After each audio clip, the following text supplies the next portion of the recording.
How to delete YouTube cache on iPhone. To get started, you need to open up Settings on your iPhone, where you can make necessary changes. From here, you need to find General. Once you've found it, tap on it.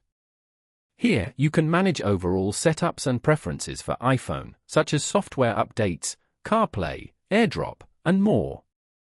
Now, tap on iPhone Storage. You will see a list of default applications here. From here, you need to select YouTube. Tap and open it. Then, tap on the Offload App button to delete the cache. Now again tap on Offload App to continue with your command. Once you've done that, it will free storage used by the app, but keep its documents and data. So by following these simple steps, you can easily delete YouTube cache on iPhone. Thank you for watching. Please leave a like if this tutorial helped you, or leave a comment below if you have any questions related to the video.